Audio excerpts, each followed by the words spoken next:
Madame Bovary, écrit par Gustave Flaubert en 1857, lu par Équilivre, livre audio.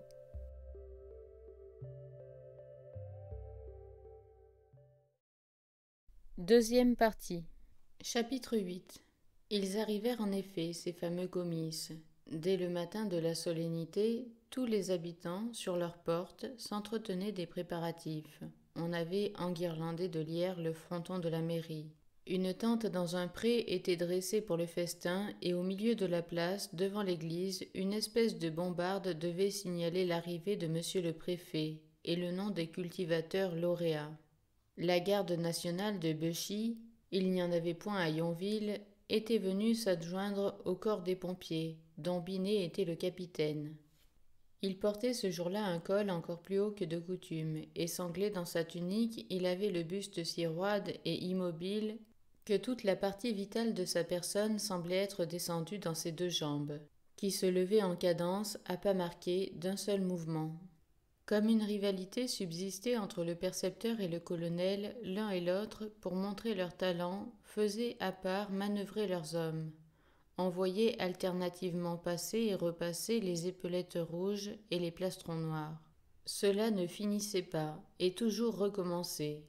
Jamais il n'y avait eu pareil déploiement de pompe. Plusieurs bourgeois, dès la veille, avaient lavé leurs maisons. Les drapeaux tricolores pendaient aux fenêtres entr'ouvertes. Tous les cabarets étaient pleins.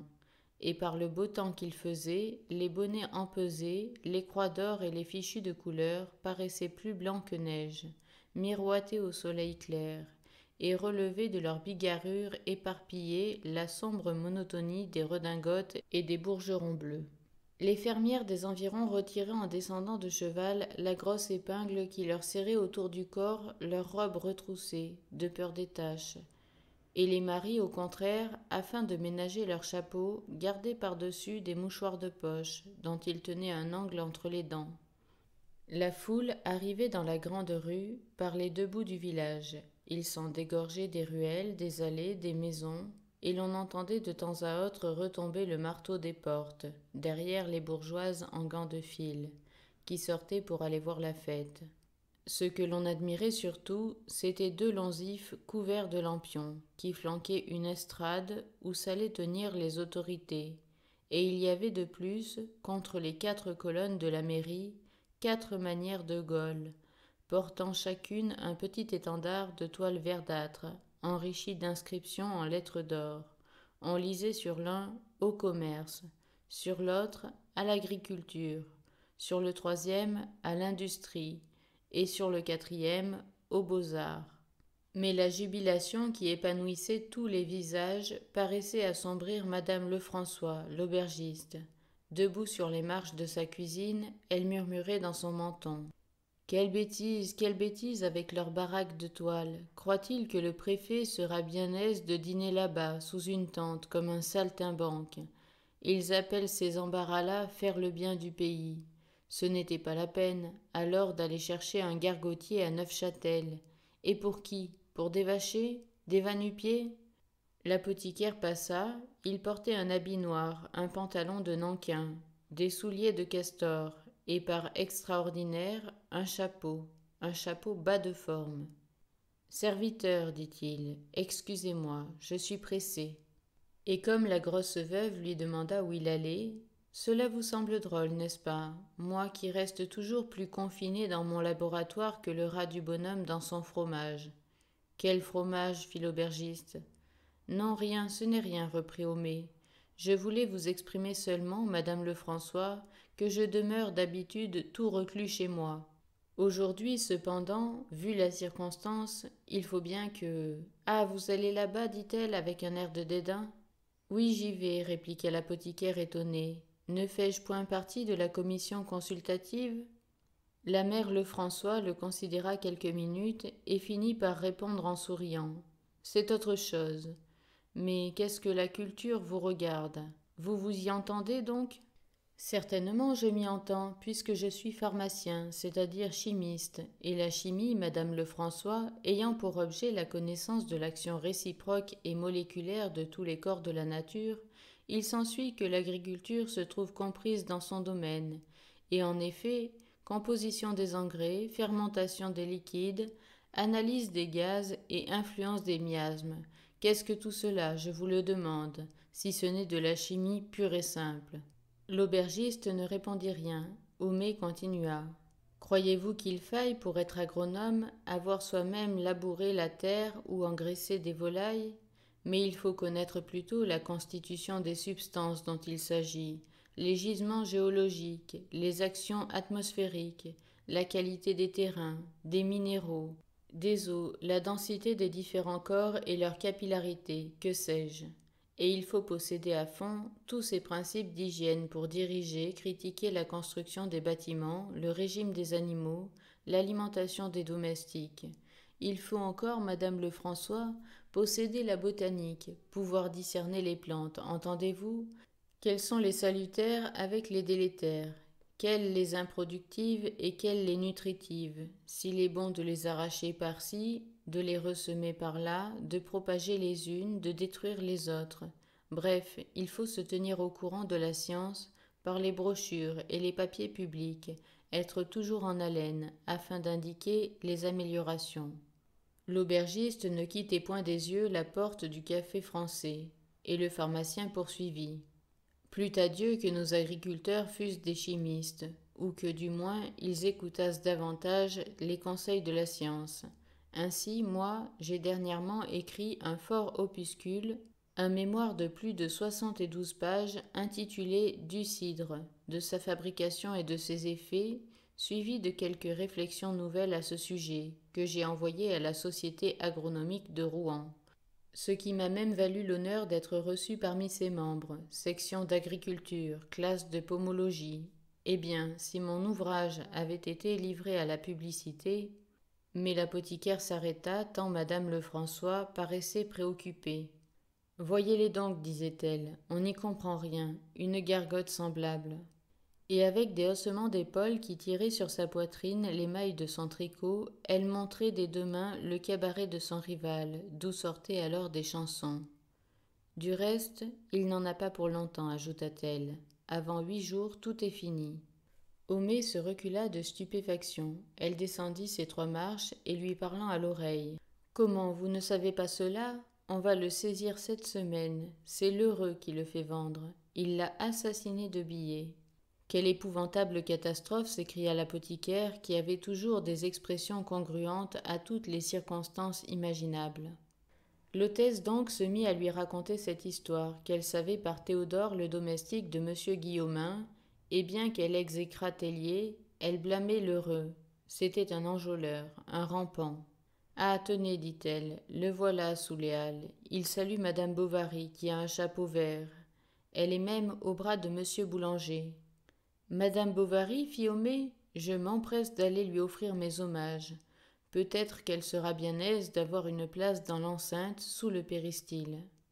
Et sans écouter la mère Lefrançois qui le rappelait pour lui en conter plus long, le pharmacien s'éloigna d'un pas rapide, sourire aux lèvres et jarret tendu, distribuant de droite et de gauche quantité de salutations et emplissant beaucoup d'espace avec les grandes basques de son habit noir, qui flottaient au vent derrière lui.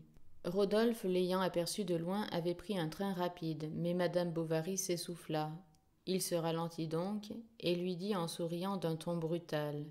« C'est pour éviter ce gros homme, vous savez, l'apothicaire. » Elle lui donna un coup de coude. « Qu'est-ce que cela signifie ?» se demanda-t-il. Et il la considéra du coin de l'œil, tout en continuant à marcher. Son profil était si calme que l'on n'y devinait rien.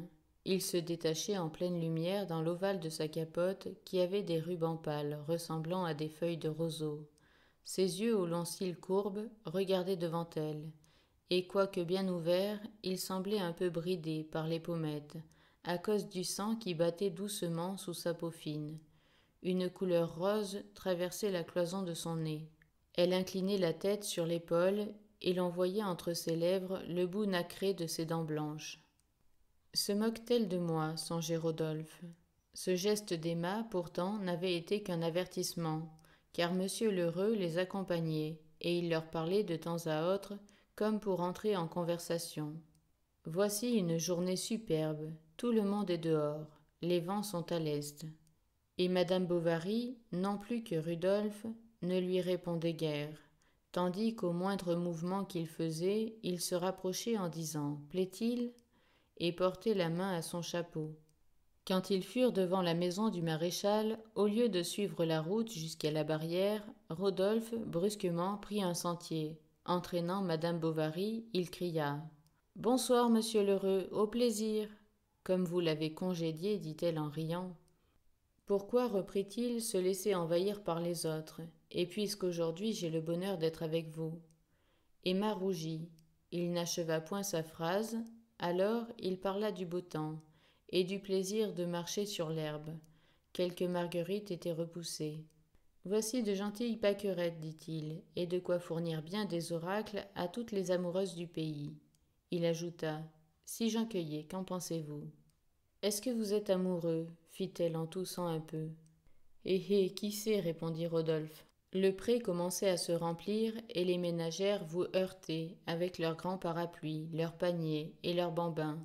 Souvent il fallait se déranger devant une longue file de campagnardes servantes en bas bleus, à souliers plats, à bagues d'argent et qui sentaient le lait quand on passait près d'elles. Elles marchaient en se tenant par la main et se répandaient ainsi sur toute la longueur de la prairie depuis la ligne des Trembles jusqu'à la tente du banquet. Mais c'était le moment de l'examen, et les cultivateurs, les uns après les autres, entraient dans une manière d'hippodrome que formait une longue corde portée sur des bâtons. Les bêtes étaient là, le nez tourné vers la ficelle, et alignant confusément leurs croupes inégales. Des porcs assoupis enfonçaient en terre leurs groins, des veaux beuglaient, des brebis bêlaient. Les vaches, un jarret replié, étalaient leur ventre sur le gazon, et ruminant lentement, clignaient leurs paupières lourdes, sous les moucherons qui bourdonnaient autour d'elles. Des charretiers, les bras nus, retenaient par le licou des étalons cabrés, qui hennissaient à plein naseau du côté des juments.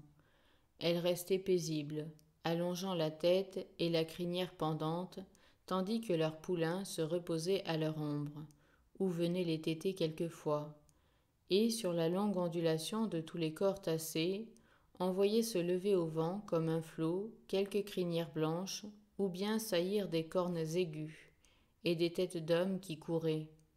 À l'écart, en dehors des lices, 100 pas plus loin, il y avait un grand taureau noir muselé, portant un cercle de fer à la narine, et qui ne bougeait pas plus qu'une bête de bronze. Un enfant en haillons le tenait par une corde. Cependant, entre les deux rangées, des messieurs s'avançaient d'un pas lourd, examinant chaque animal, puis se consultaient à voix basse. L'un d'eux, qui semblait plus considérable, prenait tout en marchant quelques notes sur un album. C'était le président du jury, monsieur Desrozerais, de Lappenville. Sitôt qu'il reconnut Rodolphe, il s'avança vivement, et lui dit en souriant d'un air aimable « Comment, monsieur Boulanger, vous nous abandonnez ?» Rodolphe protesta qu'il allait venir. Mais quand le président eut disparu, « Ma foi non, reprit-il, je n'irai pas, votre compagnie vaut bien la sienne. » Et tout en se moquant des comices, Rodolphe, pour circuler plus à l'aise, montrait aux gendarmes sa pancarte bleue, et même il s'arrêtait parfois devant quelque beau sujet, que madame Bovary n'admirait guère. Il s'en aperçut, et alors se mit à faire des plaisanteries sur les dames d'Yonville, à propos de leur toilette, puis il s'excusa lui-même du négligé de la sienne. Elle avait cette incohérence de choses communes et recherchées, où le vulgaire d'habitude croit entrevoir la révélation d'une existence excentrique, les désordres du sentiment, les tyrannies de l'art, et toujours un certain mépris des conventions sociales, ce qui le séduit ou l'exaspère. Ainsi sa chemise de batiste à manchettes plissées bouffait au hasard du vent, dans l'ouverture de son gilet qui était de coutil gris, et son pantalon à larges raies découvrait aux chevilles ses bottines de Nankin, claquées de cuir verni. Elles étaient si vernies que l'herbe s'y reflétait. Il foulait avec elles les crottins de cheval, une main dans la poche de sa veste et son chapeau de paille mis de côté. D'ailleurs, ajouta-t-il, quand on habite la campagne, tout est peine perdue, dit Emma. C'est vrai, répliqua Rodolphe. Songez que pas un seul de ces braves gens n'est capable de comprendre même la tournure d'un habit. » Alors ils parlèrent de la médiocrité provinciale, des existences qu'elle étouffait, des illusions qui s'y perdaient. Aussi, disait Rodolphe, je m'enfonce dans une tristesse. Vous, fit-elle avec étonnement, mais je vous croyais très gai. Ah oui, d'apparence, parce qu'au milieu du monde je sais mettre sur mon visage un masque railleur, et cependant que de fois, à la vue d'un cimetière, au clair de lune, je me suis demandé si je ne ferais pas mieux d'aller rejoindre ceux qui sont à dormir. Oh, et vos amis, dit-elle, vous n'y pensez pas. Mes amis? Lesquels donc? En ai-je? Qui s'inquiètent de moi? Et il accompagna ces derniers mots d'une sorte de sifflement entre ses lèvres. Mais ils furent obligés de s'écarter l'un de l'autre, à cause d'un grand échafaudage de chaises qu'un homme portait derrière eux. Il en était si surchargé que l'on apercevait seulement la pointe de ses sabots, avec le bout de ses deux bras écartés droit. C'était Lestiboudois, le fossoyeur, qui charriait dans la multitude les chaises de l'église. Plein d'imagination pour tout ce qui concernait ses intérêts, il avait découvert ce moyen de tirer parti des comices, et son idée lui réussissait, car il ne savait plus auquel entendre. En effet, les villageois, qui avaient chaud, se disputaient ces sièges, dont la paille sentait l'encens, et s'appuyaient contre leurs gros dossiers salis par la cire des cierges avec une certaine vénération. Madame Bovary reprit le bras de Rodolphe. Il continua comme se parlant à lui-même. Oui, tant de choses m'ont manqué, toujours seul. Ah, si j'avais eu un but dans la vie, si j'eusse rencontré une affection, si j'avais trouvé quelqu'un, oh, comme j'aurais dépensé toute l'énergie dont je suis capable, j'aurais surmonté tout, brisé tout. Il me semble pourtant, dit Emma, que vous n'êtes guère à plaindre. Ah, vous trouvez, fit Rodolphe? Car enfin, reprit-elle, vous êtes libre. Elle hésita. Riche? Ne vous moquez pas de moi, répondit-il. Et elle jurait qu'elle ne se moquait pas quand un coup de canon retentit. Aussitôt, on se poussa pêle-mêle vers le village. C'était une fausse alerte. Monsieur le préfet n'arrivait pas, et les membres du jury se trouvaient fort embarrassés, ne sachant s'il fallait commencer la séance ou bien attendre encore. Enfin, au fond de la place, parut un grand landau de louanges, traîné par 2 chevaux maigres, que fouettait à tour de bras un cocher en chapeau blanc.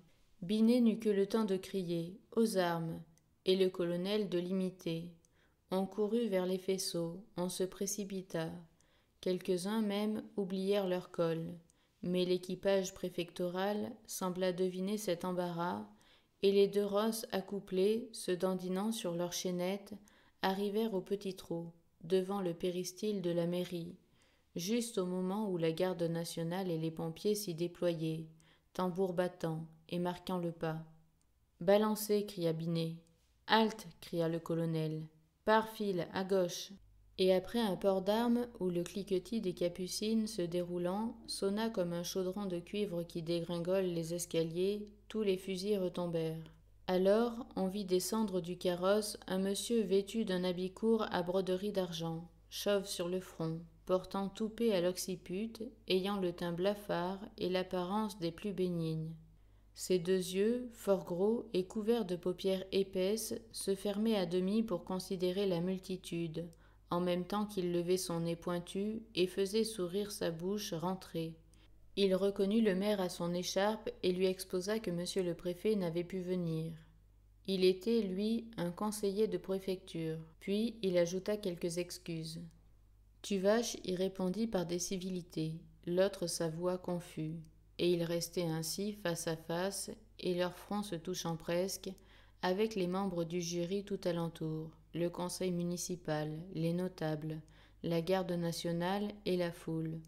Monsieur le conseiller, appuyant contre sa poitrine son petit tricorne noir, réitérait ses salutations, tandis que Tuvache, courbé comme un arc, souriait aussi, bégayait, cherchait ses phrases, protestait de son dévouement à la monarchie et de l'honneur que l'on faisait à Yonville. Hippolyte, le garçon de l'auberge, vint prendre par la bride les chevaux du cocher, et tout en boitant de son pied-bot, il les conduisit sous le porche du Lion d'Or, où beaucoup de paysans s'amassèrent à regarder la voiture.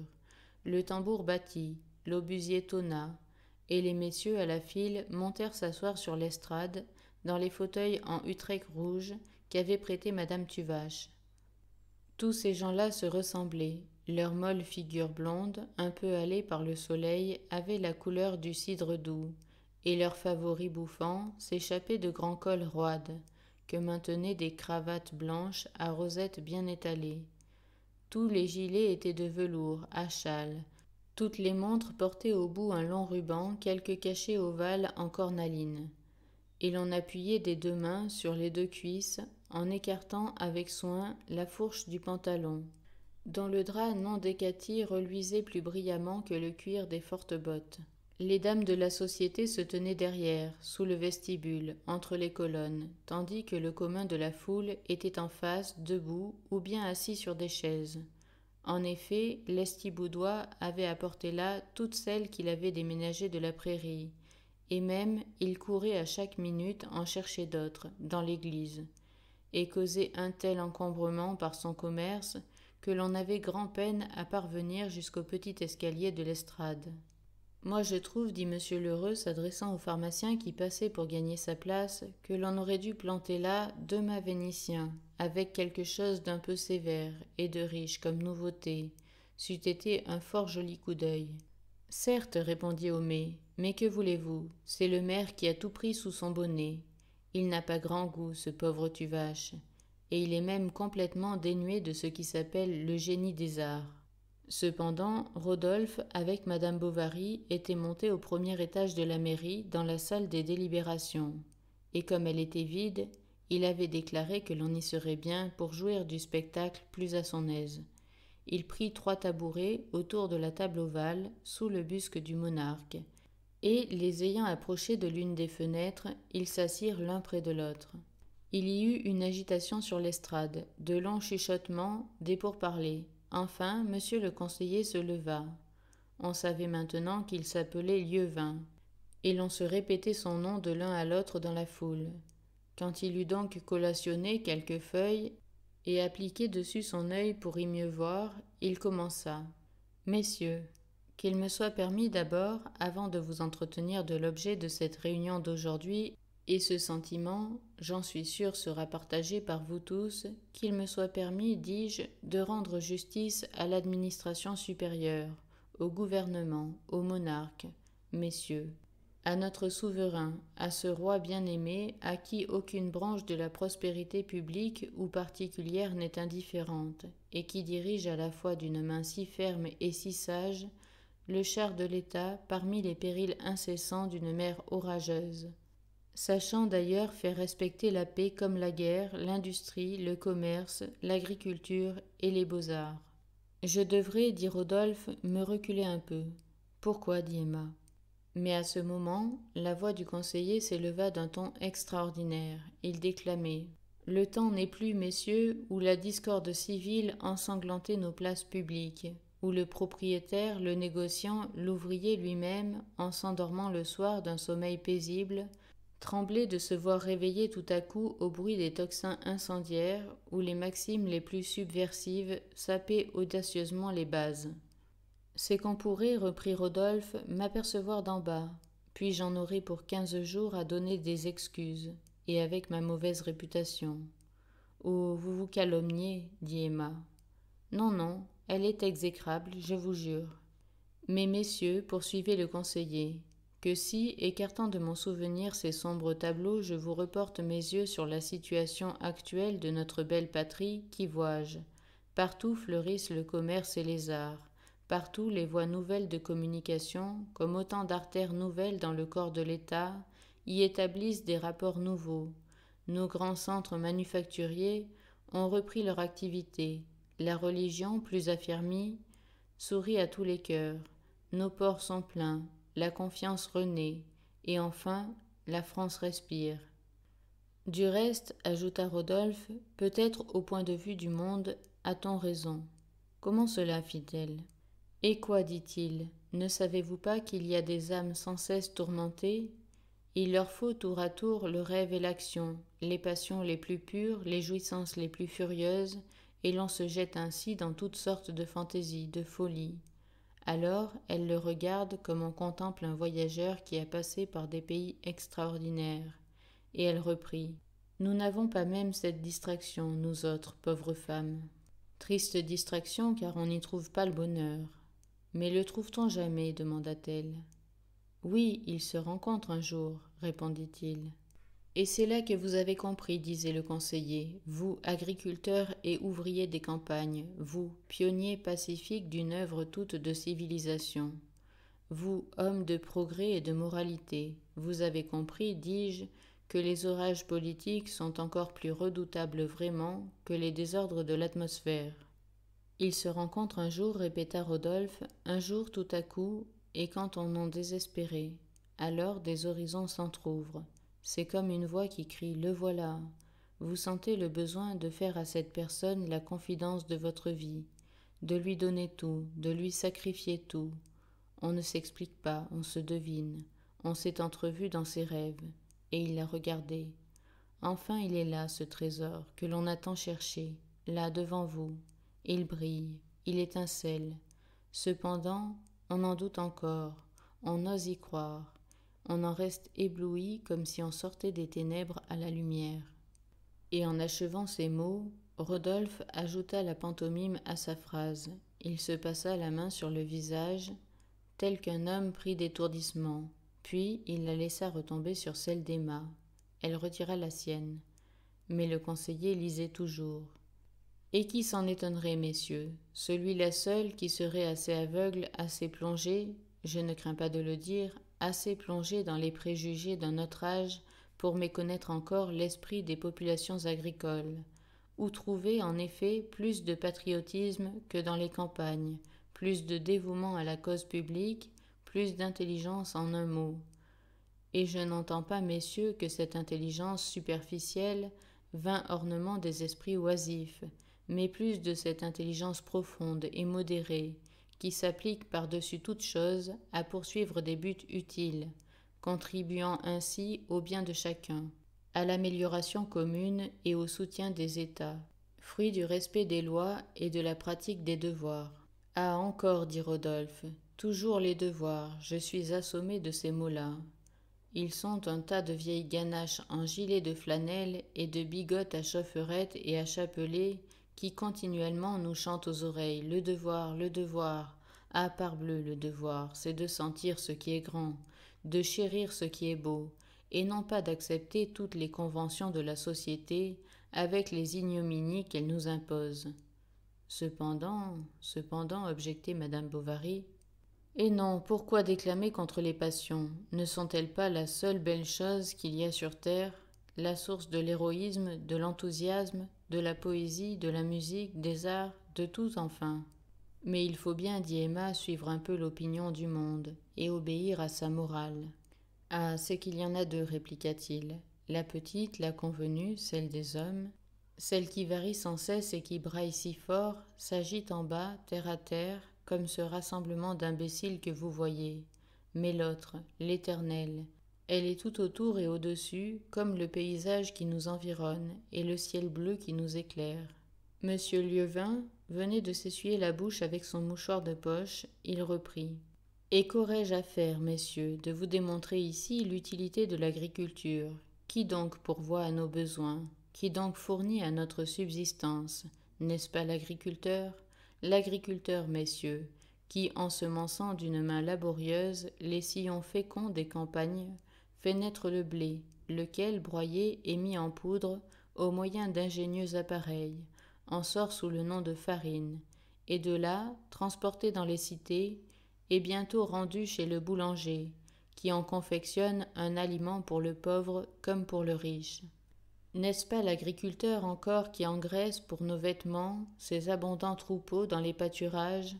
Car comment nous vêtirions-nous, car comment nous nourririons-nous sans l'agriculteur?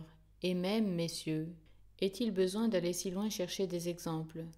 Qui n'a souvent réfléchi à toute l'importance que l'on retire de ce modeste animal, ornement de nos basses-cours, qui fournit à la fois un oreiller moelleux pour nos couches, sa chair succulente pour nos tables, et des œufs. Mais je n'en finirais pas s'il fallait énumérer les uns après les autres les différents produits que la terre bien cultivée, telle une mère généreuse, prodigue à ses enfants. Ici, c'est la vigne, ailleurs ce sont les pommiers à cidre, là le colza, plus loin les fromages et le lin. Messieurs, n'oublions pas le lin, qui a pris dans ces dernières années un accroissement considérable, et sur lequel j'appellerai plus particulièrement votre attention. Il n'avait pas besoin de l'appeler, car toutes les bouches de la multitude se tenaient ouvertes, comme pour boire ses paroles. Tuvache, à côté de lui, l'écoutait en écarquillant les yeux. Monsieur Desroserets, de temps à autre, fermait doucement les paupières. Et plus loin, le pharmacien avec son fils Napoléon entre ses jambes, bombait sa main contre son oreille pour ne pas perdre une seule syllabe. Les autres membres du jury balançaient lentement leur menton dans leur gilet, en signe d'approbation. Les pompiers, au bas de l'estrade, se reposaient sur leurs baïonnettes, et Binet, immobile, restait le coude en dehors avec la pointe du sabre en l'air. Il entendait peut-être, mais il ne devait rien apercevoir à cause de la visière de son casque qui lui descendait sur le nez. Son lieutenant, le fils cadet du sieur Tuvache, avait encore exagéré le sien, car il en portait un énorme qui lui vacillait sur la tête en laissant dépasser un bout de son foulard d'indienne. Il souriait là-dessous avec une douceur tout enfantine, et sa petite figure pâle, où des gouttes ruisselaient, avait une expression de jouissance, d'accablement et de sommeil. La place jusqu'aux maisons était comble de monde.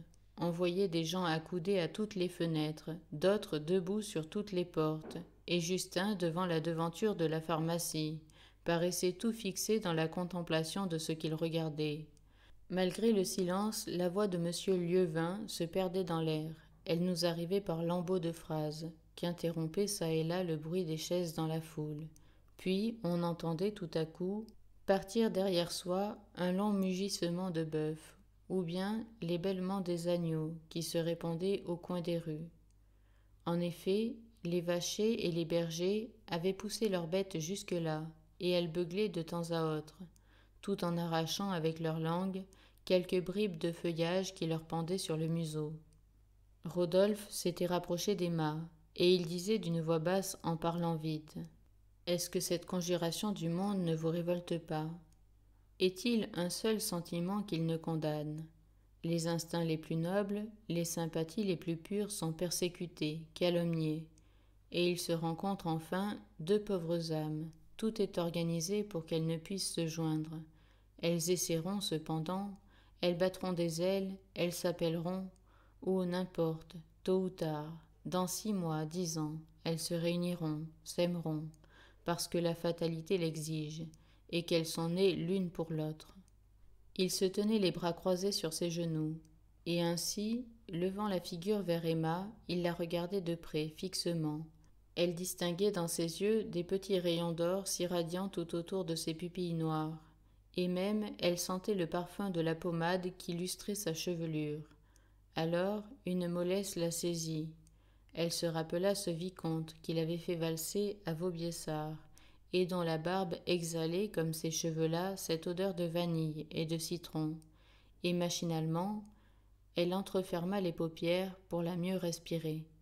Mais dans ce geste qu'elle fit en se cambrant sur sa chaise, elle aperçut au loin, tout au fond de l'horizon, la vieille diligence, l'hirondelle, qui descendait lentement la côte des Leux, entraînant après soi un long panache de poussière. C'était dans cette voiture jaune que Léon, si souvent, était revenu vers elle, et par cette route là-bas qu'il était parti pour toujours. Elle crut le voir en face, à sa fenêtre. Puis tout se confondit, des nuages passèrent, et il lui sembla qu'elle tournait encore dans la valse, sous le feu des lustres, au bras du vicomte, et que Léon n'était pas loin, qu'il allait venir. Et cependant, elle sentait toujours la tête de Rodolphe à côté d'elle. La douceur de cette sensation pénétrait ainsi ses désirs d'autrefois, et comme des grains de sable sous un coup de vent, il tourbillonnait dans la bouffée subtile du parfum qui se répandait sur son âme. Elle ouvrit les narines à plusieurs reprises, fortement, pour aspirer la fraîcheur des lierres autour des chapiteaux. Elle retira ses gants, elle s'essuya les mains. Puis, avec son mouchoir, elle s'éventait la figure, tandis qu'à travers le battement de ses tempes, elle entendait la rumeur de la foule et la voix du conseiller qui psalmodiait ses phrases. Il disait « Continuez, persévérez, n'écoutez ni les suggestions de la routine, ni les conseils trop hâtifs d'un empirisme téméraire. Appliquez-vous surtout à l'amélioration du sol, aux bons engrais, au développement des races chevalines, bovines, ovines et porcines. Que ces comices soient pour vous comme des arènes pacifiques où le vainqueur, en sortant, tendra la main au vaincu et fraternisera avec lui dans l'espoir d'un succès meilleur. Et vous, vénérables serviteurs, humbles domestiques, dont aucun gouvernement jusqu'à ce jour n'avait pris en considération les pénibles labeurs, venez recevoir la récompense de vos vertus silencieuses, et soyez convaincus que l'État désormais a les yeux fixés sur vous, qu'il vous encourage, qu'il vous protège, qu'il fera droit à vos justes réclamations et allégera autant qu'il est en lui le fardeau de vos pénibles sacrifices. Monsieur Levin se rassit alors. Monsieur de Roseray se leva, commençant un autre discours. Le sien, peut-être, ne fut-il point aussi fleuri que celui du conseiller, mais il se recommandait par un caractère de style plus positif, c'est-à-dire par des connaissances plus spéciales et des considérations plus relevées. Ainsi, l'éloge du gouvernement y tenait moins de place, la religion et l'agriculture en occupaient davantage. On y voyait le rapport de l'une et de l'autre, et comment elles avaient concouru toujours à la civilisation. Rodolphe, avec Madame Bovary, causait rêve, pressentiment, magnétisme. Remontant au berceau des sociétés, l'orateur vous dépeignait ces temps farouches, où les hommes vivaient de glands au fond des bois. Puis ils avaient quitté la dépouille des bêtes, endossé le drap, creusé des sillons, planté la vigne. Était-ce un bien, et n'y avait-il pas dans cette découverte plus d'inconvénients que d'avantages? Monsieur de Roseray se posait ce problème. Du magnétisme peu à peu, Rodolphe en était venu aux affinités. Et tandis que Monsieur le Président citait Cincinnatus à sa charrue, Dioclétien plantant ses choux, et les empereurs de la Chine inaugurant l'année par des semailles, le jeune homme expliquait à la jeune femme que ces attractions irrésistibles tiraient leur cause de quelque existence antérieure. Ainsi, nous, disait-il, pourquoi nous sommes-nous connus? Quel hasard l'a voulu? C'est qu'à travers l'éloignement, sans doute, comme deux fleuves qui coulent pour se rejoindre, nos pentes particulières nous avaient poussés l'un vers l'autre, et il saisit sa main, elle ne la retira pas. Ensemble de bonne culture, cria le président. Tantôt, par exemple, quand je suis venu chez vous. À monsieur Bizet de Quincampoix. Savais-je que je vous accompagnerais? 70 francs. 100 fois même j'ai voulu partir, et je vous ai suivi, je suis resté. Fumier, comme je resterai ce soir, demain, les autres jours, toute ma vie. À monsieur Caron d'Argeuil, une médaille d'or. Car jamais je n'ai éprouvé dans la société de personnes un charme aussi complet. À monsieur Bain, de Givry-Saint-Martin, aussi moi j'emporterai votre souvenir. Pour un bélier mérinos, mais vous m'oublierez, j'aurai passé comme une ombre. À monsieur Belleau, de Notre-Dame. Oh non, n'est-ce pas, je serai quelque chose dans votre pensée, dans votre vie. Race porcine, prix ex aequo. À messieurs Lérissé et Culembourg, 60 francs. Rodolphe lui serrait la main, et il la sentait toute chaude et frémissante, comme une tourterelle captive qui veut reprendre sa volée. Mais soit qu'elle essayât de la dégager, ou bien qu'elle répondît à cette pression, elle fit un mouvement des doigts. Il s'écria « Oh, merci, vous ne me repoussez pas, vous êtes bonne. Vous comprenez que je suis à vous. Laissez que je vous voie, que je vous contemple. » Un coup de vent qui arriva par les fenêtres fronça le tapis de la table, et sur la place, en bas, tous les grands bonnets des paysannes se soulevèrent, comme des ailes de papillons blancs qui s'agitent. Emploi de tourteaux de graines oléagineuses, continua le président. Il se hâtait. Engrais flamand, culture du lin, drainage, beau à long terme, service de domestique. Rodolphe ne parlait plus. Ils se regardaient. Un désir suprême faisait frissonner leurs lèvres sèches. Et mollement, sans effort, leurs doigts se confondirent.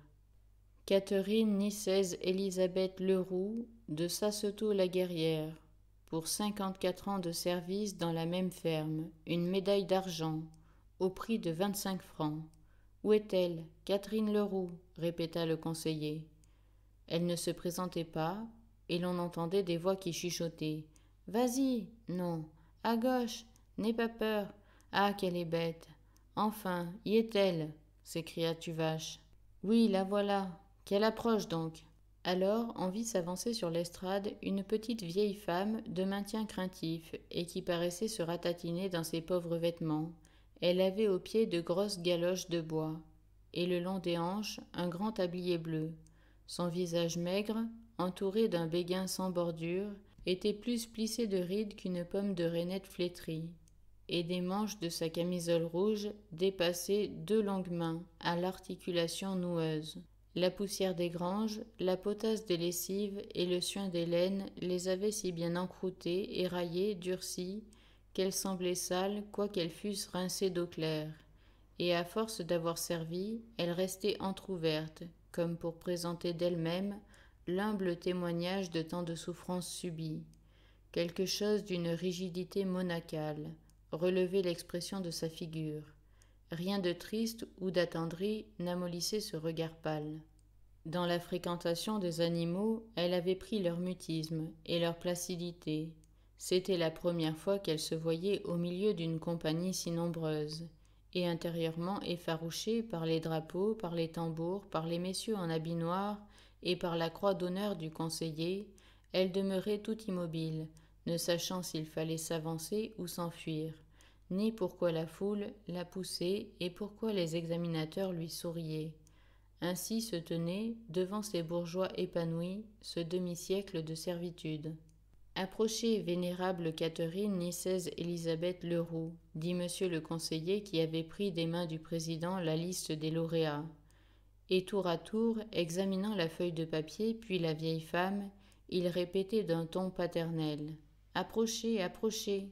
Êtes-vous sourde, dit Tuvache, en bondissant sur son fauteuil, et il se mit à lui crier dans l'oreille. 54 ans de service, une médaille d'argent, 25 francs, c'est pour vous. Puis, quand elle eut sa médaille, elle la considéra. Alors, un sourire de béatitude se répandit sur sa figure, et on l'entendit qui marmottait en s'en allant. Je la donnerai au curé de chez nous, pour qu'il me dise des messes. Quel fanatisme exclama le pharmacien en se penchant vers le notaire. La séance était finie, la foule se dispersa, et maintenant que les discours étaient lus, chacun reprenait son rang, et tout rentrait dans la coutume. Les maîtres rudoyaient les domestiques, et ceux-ci frappaient les animaux, triomphateurs indolents qui s'en retournaient à l'étable, une couronne verte entre les cornes. Cependant, les gardes nationaux étaient montés au premier étage de la mairie, avec des brioches embrochées à leurs baïonnettes, et le tambour du bataillon qui portait un panier de bouteilles. Madame Bovary prit le bras de Rodolphe. Il la reconduisit chez elle. Ils se séparèrent devant sa porte, puis elle se promena seule dans la prairie, tout en attendant l'heure du banquet. Le festin fut long, bruyant, mal servi. L'on était si tassé que l'on avait peine à remuer les coudes, et les planches étroites qui servaient de bancs faillirent se rompre sous le poids des convives. Ils mangeaient abondamment. Chacun s'en donnait pour sa quote-part. La sueur coulait sur tous les fronts, et une vapeur blanchâtre, comme la buée d'un fleuve par un matin d'automne, flottait au-dessus de la table, entre les quinquets suspendus. Rodolphe, le dos appuyé contre le calicot de la tente, pensait si fort à Emma qu'il n'entendait rien. Derrière lui, sur le gazon, des domestiques empilaient des assiettes sales. Ses voisins parlaient. Il ne leur répondait pas. On lui emplissait son verre, et un silence s'établit dans sa pensée, malgré les accroissements de la rumeur. Il rêvait à ce qu'elle avait dit, et à la forme de ses lèvres, sa figure, comme en un miroir magique, brillait sur la plaque des shakos. Les plis de sa robe descendaient le long des murs, et des journées d'amour se déroulaient à l'infini dans les perspectives de l'avenir. Il la revit le soir, pendant le feu d'artifice, mais elle était avec son mari, Madame Homais et le pharmacien, lequel se tourmentait beaucoup sur le danger des fusées perdues, et à chaque moment il quittait la compagnie pour aller faire à Binet des recommandations. Les pièces pyrotechniques envoyées à l'adresse du sieur Tuvache avaient, par excès de précaution, été enfermées dans sa cave. Aussi la poudre humide ne s'enflammait guère. Et le morceau principal, qui devait figurer un dragon se mordant la queue, rata complètement. De temps à autre, il partait une pauvre chandelle romaine. Alors la foule béante poussait une clameur où se mêlait le cri des femmes à qui l'on chatouillait la taille pendant l'obscurité. Emma, silencieuse, se blottissait doucement contre l'épaule de Charles. Puis, le menton levé, elle suivait dans le ciel noir le jet lumineux des fusées. Rodolphe la contemplait à la lueur des lampions qui brûlaient. Ils s'éteignirent peu à peu. Les étoiles s'allumèrent. Quelques gouttes de pluie vinrent à tomber. Elle noua son fichu sur sa tête nue. À ce moment, le fiacre du conseiller sortit de l'auberge. Son cocher, qui était ivre, s'assoupit tout à coup, et l'on apercevait de loin, par-dessus la capote, entre deux lanternes, la masse de son corps qui se balançait de droite et de gauche, selon le tangage des soupentes. En vérité, dit l'apothicaire, on devrait bien sévir contre l'ivresse. Je voudrais que l'on inscrivît hebdomadairement à la porte de la mairie sur un tableau ad hoc les noms de tous ceux qui, durant la semaine, se seraient intoxiqués avec des alcools. D'ailleurs, sous le rapport de la statistique, on aurait là comme des annales patentes qu'on irait au besoin. Mais, excusez, il courut encore vers le capitaine. Celui-ci rentrait à sa maison. Il allait revoir son tour. Peut-être ne feriez-vous pas mal, lui dit Homais, d'envoyer un de vos hommes ou d'aller vous-même. Laissez-moi donc tranquille, répondit le percepteur, puisqu'il n'y a rien. Rassurez-vous, dit l'apothicaire, quand il fut revenu près de ses amis. Monsieur Binet m'a certifié que les mesures étaient prises. Nulle flamèche ne sera tombée. Les pompes sont pleines. Allons dormir. Ma foi, j'en ai besoin, fit madame Homais qui bâillait considérablement. Mais n'importe. Nous avons eu pour notre fête une bien belle journée. Rodolphe répéta d'une voix basse et avec un regard tendre. Oh oui, bien belle. Et s'étant salué, on se tourna le dos. 2 jours après, dans le Fanal de Rouen, il y avait un grand article sur les comices. Homais l'avait composé, de verve, dès le lendemain. Pourquoi ces festons, ces fleurs, ces guirlandes? Où courait cette foule? Comme les flots d'une mer en furie, sous les torrents d'un soleil tropical qui répandait sa chaleur sur nos guérets. Ensuite, il parlait de la condition des paysans. Certes, le gouvernement faisait beaucoup, mais pas assez. Du courage, lui criait-il. 1000 réformes sont indispensables. Accomplissons-les. Puis, abordant l'entrée du conseiller, il n'oubliait point l'air martial de notre milice. Ni nos plus sémillantes villageoises, ni les vieillards à tête chauve, sortes de patriarches, qui étaient là, et dont quelques-uns, débris de nos immortelles phalanges, sentaient encore battre leur cœur au son mâle des tambours. Il se citait des premiers parmi les membres du jury, et même il rappelait dans une note que M. Homais, pharmacien, avait envoyé un mémoire sur le cidre à la Société d'agriculture. Quand il arrivait à la distribution des récompenses, il dépeignait la joie des lauréats en traits dithyrambiques. Le père embrassait son fils, le frère son frère, l'époux l'épouse. Plus d'un montrait avec orgueil son humble médaille, et sans doute, revenu chez lui, près de sa bonne ménagère, il l'aura suspendue en pleurant au mur discret de sa chaumine. Vers 6 heures, un banquet dressé dans l'herbage de M. Liégeard a réuni les principaux assistants de la fête. La plus grande cordialité n'a cessé d'y régner. Divers toasts ont été portés. M. Lieuvin au monarque, M. Tuvache au préfet, M. de Roseraie à l'agriculture, M. Homais à l'industrie et aux beaux-arts, ses 2 sœurs, M. Lépliché aux améliorations. Le soir, un brillant feu d'artifice a tout à coup illuminé les airs. On eût dit un véritable kaléidoscope, un vrai décor d'opéra, et à un moment notre petite localité a pu se croire transportée au milieu d'un rêve des 1001 nuits. Constatons qu'aucun événement fâcheux n'est venu troubler cette réunion de famille, et il ajoutait « On y a seulement remarqué l'absence du clergé. Sans doute les sacristies entendent le progrès d'une autre manière. Libre à vous, messieurs de Loyola. »